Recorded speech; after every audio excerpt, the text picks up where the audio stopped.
ಕರ್ಣ ಅವರೇ, ನಿಮ್ಮ cinema journey ಶುರುವಾಗಿದ್ದ ಮೊದಲನೇ ಹೆಜ್ಜೆ ಯಾವ್ದು? ರಂಗಭೂಮಿಯಲ್ಲಿ ಕೆಲಸ ಮಾಡ್ತಿದ್ದವರಿಗೆ ಆಗಿನ ಕಾಲದಲ್ಲಿ ಇದ್ದಕ್ಕಿದ್ದ ಹಾಗೆ ಸಿನಿಮಾಗೆ ಎಂಟ್ರಿ ಸಿಗ್ತಾ ಇರ್ಲಿಲ್ವಾ? ಬಹಳ ಕಷ್ಟ. ಅಂತ ಇದರಲ್ಲಿ ಹೊಸ ಅಲೆಯ ಚಿತ್ರಗಳ ಒಂದು ಪರಂಪರೆ ಪ್ರಾರಂಭ ಆಯ್ತು. ಅದರ ಸ್ಟಾರ್ಟಿಂಗ್ ಪಾಯಿಂಟೇ ಸಂಸ್ಕಾರ. ಹೌದು. ಅದಕ್ಕೆ ಗಿರೀಶ್ ಕಾರ್ನಾಡ್ರು ಆಕ್ಟ್ ಮಾಡಿದ್ರು. ನಮಗೆ ಅಲ್ಲೇ ಒಂದು ಸಂಬಂಧ ಪ್ರಾರಂಭ ಆಯ್ತು. ಯಾಕೆಂದ್ರೆ ಕಾರ್ನಾಡ್ರು ಇಡಿಪಸ್ ನಾಟಕದಲ್ಲಿ ಮುಖ್ಯ ಪಾತ್ರ ಮಾಡ್ಲಿಕ್ಕೆ ಬಂದಿದ್ರು. ಕಾರ್ನಾಡ್ರ ಜೊತೆ ನನಗೆ ಒಂದು ರೀತಿ ಅವ್ರು ನನ್ನ ಕೆಲಸ ನೋಡ್ತಾ ಇದ್ರು, ನಾನು ಮಾಡ್ತಾ ಇರೋ ಕೆಲಸಗಳೆಲ್ಲ. ಅದು ಬ್ಯಾಕ್ ಸ್ಟೇಜ್ ವರ್ಕರ್ಗಳನ್ನಂತೂ ಬಹಳ ಪ್ರೀತಿ ಅವರಿಗೆ. ಅವರು ಈ ಸಿನಿಮಾದ ಹೊಸ ಪರಂಪರೆ ಪ್ರಾರಂಭ ಆದಾಗ ಸಂಸ್ಕಾರ, ಅದರ ನಂತರ ವಂಶವೃಕ್ಷ, ಅದರ ನಂತರ ಕಾಡು, ಈ ಸಿನಿಮಾಗಳು ಪ್ರಾರಂಭ ಆಯ್ತು. ವಂಶವೃಕ್ಷದಲ್ಲಿ ನಮ್ಮ ಗುರುನೇ ಇದ್ರು ಕಾರಂತರು. ಕಾಡು ಚಿತ್ರ ಮಾಡುವಾಗ ಅದಕ್ಕೆ ನನ್ನನ್ನ assistant art director, costume incharge, assistant makeup ಅನ್ನು ನೀವೇ ಅಂದ್ರೆ? ಹೌದು. ಹೀಗಾಗಿ ಕಾಡು ಚಿತ್ರದಲ್ಲಿ ನನ್ನ ಪಾದಾರ್ಪಣೆ. ನಿಜವಾಗಿಯೂ ನನಗೆ ಫಸ್ಟ್ ಟೈಮ್ ಕಾಡುಗೆ ನನಗೆ 2,500 ರೂಪಾಯಿ ರೆಮ್ಯುನರೇಷನ್ ಬಂದಾಗ ನಾನು ಮಾಡಿದ ಮೊದಲನೇ ಕೆಲಸ ಏನ್ ಗೊತ್ತಾ? ಒಂದು ಮೋಟರ್ ಬೈಕ್ ತಗೊಂಡ್ಬಂದಿದ್ದು.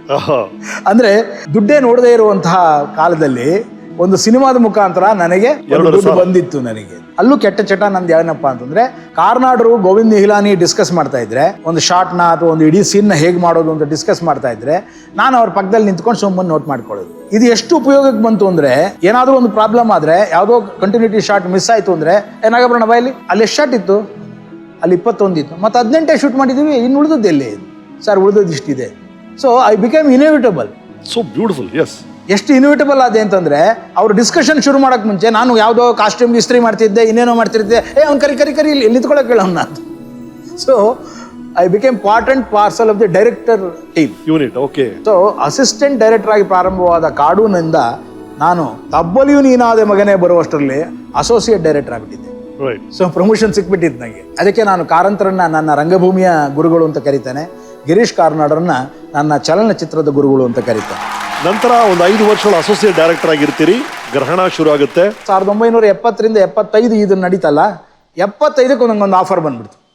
ಗ್ರಹಣ ಅಂತ ಒಂದು ಸಿನಿಮಾ ನಾನು ಮಾಡೋದು. 3 ವರ್ಷ ಆ ಸಿನಿಮಾ ಮಾಡಿದ್ದೀನಿ. 79ರವರೆಗೆ ಆ ಸಿನಿಮಾ ಮಾಡಿದ್ದೀನಿ. ಅದಕ್ಕೆ ನನಗೆ ಇಡೀ ಸಿನಿಮಾವನ್ನ ಹೇಗೆ ನಿಜವಾಗಿಯೂ ಕಟ್ಕೋಬೇಕು ನಾವು ಒಬ್ಬ ನಿರ್ದೇಶಕ ಅನ್ನೋದು ಬಹಳ ಒಂದು ರೀತಿ ಮನ ಮುಟ್ಟುವ ಹಾಗೆ, ಹೃದಯ ಮುಟ್ಟುವ ಹಾಗೆ ನನಗೆ ಅರ್ಥ ಆಯ್ತು. ನಂತರ ಅಫ್ಕೋರ್ಸ್ ನಮ್ಮೆಲ್ರಿಗೂ ಬಹಳ ಇಷ್ಟವಾದಂತ ಒಂದು ಮಕ್ಕಳ ಚಿತ್ರ ಮಾಡ್ತೀರಿ.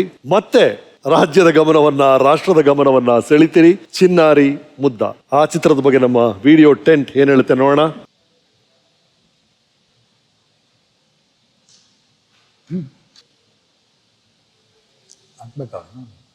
ಚಿನ್ನಾರಿ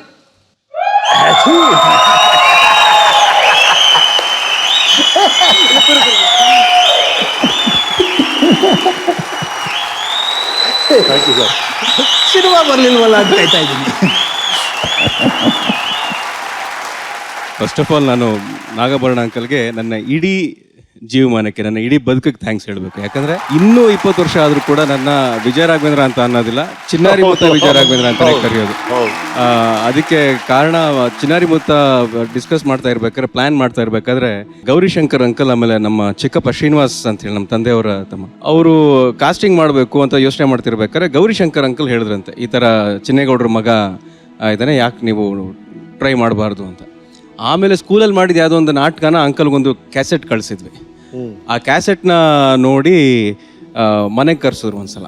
ಮನೆಗೆ ಕರ್ಸಾದ್ಮೇಲೆ ಅಂಕಲ್ ಯಾವುದೋ ಡಿಸ್ಕಷನಲ್ಲಿ ಕೂತಿದ್ರು. ನನಗೆ ಇನ್ನೂ ಅದು ಹಾಗೆ ಕಣ್ಣು ಕಟ್ಟದಾಗಿದೆ ಚೀಫ್. ಅದು ನಾಗಿಣಿ ಆಂಟಿ ನನ್ನ ಒಳಗೆ ಕರ್ಕೊಂಡೋಗಿ ಒಂದು ಚಡ್ಡಿ, ಒಂದು ನಿಕ್ಕರು, ಒಂದು ಅಂಗಿ ಒಂದು ಹಾಕಿ, ತಲೆಗೆ ಟವಲ್ನ ಕಟ್ಬಿಟ್ಟು ಏನು ಹೇಳ್ದೆ, ಕರ್ಕೊಂಡಾಗ ಅಂಕಲ್ ಮುಂದೆ ನಿಲ್ಸಿದ್ರು ಅಷ್ಟೇ. ಅಂಕಲ್ ಏನೋ ಯಾರ ಜೊತೆ ಮಾತಾಡ್ತಿರ್ಬೇಕಾದ್ರೆ ಹಿಂಗೆ ತಿರುಗಿ ನೋಡ್ಬಿಟ್ಟು, ಬಂದಲ್ಲ ಮುತ್ತ ಅಂದ್ರು. ನನಗೆ ಚಿನ್ನಾರಿ ಮುತ್ತ ಮಾಡ್ಬೇಕಾರೆ ಅಂಕಲ್ ನಮಗೆ, ನಾನು ಏನೋ ಕೆಲಸ ಮಾಡ್ತಿದ್ದೀನಿ, ನಾನು ಶೂಟಿಂಗ್ ಮಾಡ್ತಾ ಇದ್ದೀನಿ, ನಾನು ಕ್ಯಾರೆಕ್ಟರ್ ಪ್ಲೇ ಮಾಡ್ತೀನಿ ಅಂತ ಅನ್ಸಕ್ಕೆ ನನಗೆ ಮಾತ್ರ ಅಲ್ಲ, ಯಾವ ಹುಡುಗಿಗೂ ಬಿಡ್ಲಿಲ್ಲ, ಯಾವ ಮಕ್ಳಿಗೂ ಬಿಡ್ತಿರ್ಲಿಲ್ಲ. ಅವರೇ ಸ್ವತಃ ಆಕ್ಟ್ ಮಾಡಿ ಅವ್ರ ಕಣ್ಣುಗಳನ್ನ ನೋಡ್ತಾ ನಾವು ಎಕ್ಸೈಟ್ ಆಗ್ತಾ ಇದ್ವಿ. ಈ ಥರ ಆಕ್ಟ್ ಮಾಡ್ಬೇಕು ನಾವು, ಅವ್ರು ಮಾಡಿದ್ನೇ ನಾವು ಮಾಡಬೇಕು, ಕಾಪಿ ಮಾಡಬೇಕು ಅನ್ನೋದೊಂದು ಫಸ್ಟ್ ತಲೆಗೆ ಬಂತು. ಅದು ಹೋಗ್ತಾ ಅಂಕಲ್ ಕಡೆ ಇನ್ಸ್ಟ್ರಕ್ಷನ್ಸ್ ತಗೊಂಡು ಆ ಸಿನಿಮಾ ಆಗಿದ್ದು, ನೆನಪುಗಳೇ ಅದ್ಭುತ. ನೀವು ಆಕಸ್ಮಿಕ ಅಂದಾಗ ನನಗೆ ಟ್ಯಾಂಜೆನ್ಷಿಯಲ್ ಆಗಿ ನೆನಪಾಗಿದ್ದು ನಮ್ಮೆಲ್ಲರ ಕನ್ನಡಿಗರ ಹೃದಯ ಗೀತೆ ಆದ ಹುಟ್ಟಿದರೆ ಕನ್ನಡ ನಾಡಲ್ಲಿ ಹುಟ್ಟಬೇಕು. ಆ ಗೀತೆ ಹೇಗೆ ಶುರುವಾಯಿತು? ನಿಮ್ಮ ಚಿತ್ರದಲ್ಲಾದಂಥ ಗೀತೆ ಅದು. ಅದೊಂದು ಬಹಳ ನಿಜವಾಗಿಯೂ ಸ್ವಾರಸ್ಯವಾದಂತಹ ಘಟನೆ. ಯಾಕೆ ಅಂತಂದರೆ ಕ್ಲೈಮ್ಯಾಕ್ಸ್, ಅದು ಕ್ಲೈಮ್ಯಾಕ್ಸ್ನಲ್ಲಿ ಯಾವತ್ತೂ ಹಾಡು ಹಾಕೋದಿಲ್ಲ, ಆದಷ್ಟು ಅವಾಯ್ಡ್ ಮಾಡ್ತೀವಿ. ಆದರೆ ವರದಣ್ಣ ಹೇಳಿದ್ನಲ್ಲ ಆಗಲೇ, ಜೀನಿಯಸ್. ಈ ಸೆಟ್ ಇಲ್ಲ, ಅಲ್ಲೊಂದು ಹಾಡಬೇಕು, you have to divert totally ಆಡಿಯನ್ಸನ್ನು ಡೈವರ್ಟ್ ಮಾಡಿ ಮತ್ತೆ ನೀನು ಕ್ಲೈಮ್ಯಾಕ್ಸ್ಗೆ ಎಂಟರ್ ಆಗಬೇಕು ಅಂದರು. ನಾ ಡೈವರ್ಟ್ ಮಾಡೋಕ್ಕಾಗಲ್ಲ ಸರ್, ಆ ಸ್ಪೀಡ್ ಇದೆ, ಚೆನ್ನಾಗಿ ಹೊಟ್ಟೋಗುತ್ತೆ ಕ್ಲೈಮ್ಯಾಕ್ಸು. ಹಂಗೆ ಹೋಗ್ಬಾರ್ದು, ಹೋದ್ರೆ ಮುಗಿದೋಗ್ಬಿಡುತ್ತೆ ಸಿನಿಮಾ. ತಕ್ಷಣ ಮನಸ್ಸಿನಲ್ಲಿ ಉಳಿಯೋದೇ ಇಲ್ಲ, ನೀನು you have to put a break ಅಂತ. ಆಯಿತು ಒಂದೇ ಒಪ್ಕೊಂಬಿಟ್ಟೆ. ಆದರೆ ಯಾವ ರೀತಿ ಹಾಡು ಹಾಕಬೇಕು, ಏನು ಹಾಡು ಹಾಕಬೇಕು, ಸೊ ಒಂದು ಸಿಚುವೇಶನ್ ಅಂತೂ ವರ್ಕ್ ಮಾಡಿದ್ವಿ. ಸಿಚುವೇಶನ್ ಪ್ರಕಾರ ಹೋಗಿ ಹಂಸಲೇಖರಿಗೆ ಹೇಳಿದೆ, ಈ ಥರದ ಸಿಚುವೇಶನ್ನು ಒಂದು ಹಾಡು ಬರೀಬೇಕಂತ. ಆಯಿತು ಬರ್ಕೊಡ್ತೀನಿ. ಸೊ ಆ ಕಡೆ ಅಣ್ಣ ಅವರು, ಈ ಕಡೆ ಹಂಸಲೇಖ ಮತ್ತು ನಾನು ಯೋಚನೆ ಮಾಡಿ ಹೇಗೆ ಅದರ ಕಾಂಬಿನೇಷನ್ ವರ್ಕ್ ಆಗುತ್ತೆ ಅಂತ. ಅದು ಅಘೋಷಿತ ರಾಜ್ಯಗೀತೆ ಯಾಕಾಯಿತು ಅನ್ನೋದಕ್ಕೆ ಅವರು ಬರೀಲಿಕ್ಕೆ ಶುರು ಮಾಡಿದ್ಮೇಲೆ ಅದಕ್ಕೆ ಪೂರಕವಾಗಿ ನಾನು ಮಂಕುತಿಮ್ಮನ ಕಗ್ಗ ಅದು ಎಲ್ಲವನ್ನು ತೊಗೊಂಡೋಗಿದ್ದೆ. ಜೊತೆ ಕುವೆಂಪು ಅವರ ಕವನಗಳು ಅವೆಲ್ಲ ತೊಗೊಂಡೋಗಿ ಅವನ ಎದುರಿಗೆ ಇಟ್ಕೊಂಡಿದ್ದೆ ಹಂಸಲೇಖನಿಗೆ. ಇದರಿಂದ ಒಂದು ಸಾಲ ಓದೋದು, ಅದರಿಂದ ಒಂದು ಸಾಲ ಓದೋದು, ಇನ್ನೊಂದು ಸಾಲ ಓದೋದು. ಗೊತ್ತಿದ್ರೆ ಬದುಕು ಜಟಕಾ ಬಂಡಿ ತಕ್ಷಣ ಅವನ ತಲೆ ಒಳಗೊಡೋಯ್ತು. ಹುಟ್ಟಿದ್ದಾರೆ ಕನ್ನಡ ನಾಡಲ್ಲಿ ಹುಟ್ಟಬೇಕು, ಬದುಕಿದು ಜಟಕಾ ಬಂಡಿ. ಎಷ್ಟು ಚೆನ್ನಾಗಿದೆ ಸರ್, ಕರೆಕ್ಟಾಗಿದೆಯಲ್ವ ಸರ್ ಅಂದ. ಪಟ್ ಅಂತ ಅಲ್ಲಿಗೆ ಸೇರ್ಕೊ. ಹಾಡು ಬರೆದಾಯಿತು, ಹಾಡೇ ಆಯಿತು. ಎಷ್ಟು ಚೆನ್ನಾಗಿ ಹಾಡಿದ್ರು ಅಂದರೆ ಮೂರು ಸಲ ಹಾಡಿದ್ರು ಅಣ್ಣ ಅವರು. ಬಂದವರು ರೆಕಾರ್ಡಿಂಗಲ್ಲಿ ಒಂಚೂರು ಸಣ್ಣ ತಪ್ಪಿದೆ ಅನ್ನಿಸ್ತಾ ಇದೆ ನನಗೆ, ಇನ್ನೂ ಸಲ ಆಗ್ಬಿಡ್ಲಾ ಅಂತ. ಅವರು ಹ್ಯಾಟ್ಸ್ ಆಫ್ ಟು ಇಸ್ ಇದು ಕೆಲಸ ಅಂದರೆ ಅವರು ಅಂದ್ರೆ ಕೆಲಸ. ಮೂರು ಸಲ ಹಾಡಿದ ಹಾಡನ್ನು ನಾನು 5 ಸಲ ಶೂಟ್ ಮಾಡ್ಬೇಕು ತಾನೆ, ಆ ಥರ ತಾನೇ ಇದು. ಹುಬ್ಬಳ್ಳಿನಲ್ಲಿ ಚೆನ್ನಮ್ಮ ಸರ್ಕಲಲ್ಲಿ ಶೂಟ್ ಮಾಡಬೇಕು ಅಂತ ಯೋಚನೆ ಆಗೋಯ್ತಪ್ಪ. ಅಲ್ಲೇ ಸಿಗಾಕೊಂಡಿದ್ದು ನಾವು. ಚೆನ್ನಮ್ಮ ಸರ್ಕಲ್ ಯಾರಾದರೂ ಯೋಚನೆ ಮಾಡೋಕ್ಕೆ ಸಾಧ್ಯವೇ? ಅಣ್ಣವ್ರು ಇಟ್ಕೊಂಡು ಚೆನ್ನಮ್ಮ ಸರ್ಕಲ್ ಹುಬ್ಳಿಲಿ ಶೂಟ್ ಮಾಡಿದ್ರ ಅಂದ್ರೆ ಭಾರತಮ್ಮ ಸೆಡ್ ನೋ, ನೀನು ಮಾಡೋಕ್ಕಾಗೋದೇ ಇಲ್ಲ, ಸ್ಟಾಪ್ ಮಾಡಿಬಿಡು, ಬೇರೆ ಇಲ್ಲೇ ಸದಾಶಿವನಗರದಲ್ಲಿ ಬೇಕಾದ್ರೆ ಮಾಡು, ಅಲ್ಲಿಗೆ ಹೋಗೋಕ್ಕಾಗೋದೇ ಇಲ್ಲ ಅಂತ. 2 ತಿಂಗಳು ಪೋಸ್ಟ್ಪೋನ್ ಆಗೋಯ್ತು, ಡಬ್ಬಿಂಗ್ ಆಗೋಯ್ತು, ಎಲ್ಲ ಆಗೋಯ್ತು, ಎಲ್ಲ ರೆಡಿ ಎಕ್ಸೆಪ್ಟ್ ದಿಸ್ ಸಾಂಗ್. ಒಂದು ದಿವಸ ಅಣ್ಣವರು ವಾಕಿಂಗ್ ಹೋಗುವಾಗ ಹೋದೆ ಸಾಯಂಕಾಲ, ಚೆನ್ನ ಜೊತೆಲಿ ಬಾ ಅಂತ ಹೇಳಿದ್ದ ಹೋದೆ. ಅಣ್ಣವರು ಏನಾಯಿತು ಅಂದರು. ಅಣ್ಣ ಈ ಥರ ಅದು ಹಾಡು ಮಾಡೋಕ್ಕಾಗ್ತಿಲ್ಲ, ಚೆನ್ನಮ್ಮ ಸರ್ಕಲ್ ಹುಬ್ಳಿ, ನಿಮಗೇನು ಅನಿಸುತ್ತೆ? ಅಲ್ಲೇ ಮಾಡಬೇಕಣ್ಣ, ಯಾಕೆಂದರೆ ಕಥೆಗೆ ಸರಿಯಾಗಿದೆ ಮತ್ತು ಹೊಸ ರೀತಿಯ ಜನಗಳ ಮಧ್ಯದಲ್ಲಿ ಅದು ಬೆಳಿಬೇಕಾಗಿದೆ. ಆಮೇಲೆ ಅಲ್ಲಿಯವರಷ್ಟು ಜನ ನಮ್ಮವರು, ಅವ್ರ ಜೊತೆ ನಾವು ಅದನ್ನು ಸಮೀಕರಿಸ್ಕೋಬೇಕಾಗಿದೆ, ಮಾಡಿ ಅಂದರು. ಅವರು ಮಾಡಿ ಅಂದರು, ಮಾಡಿಸ್ಬೇಕಲ್ಲ.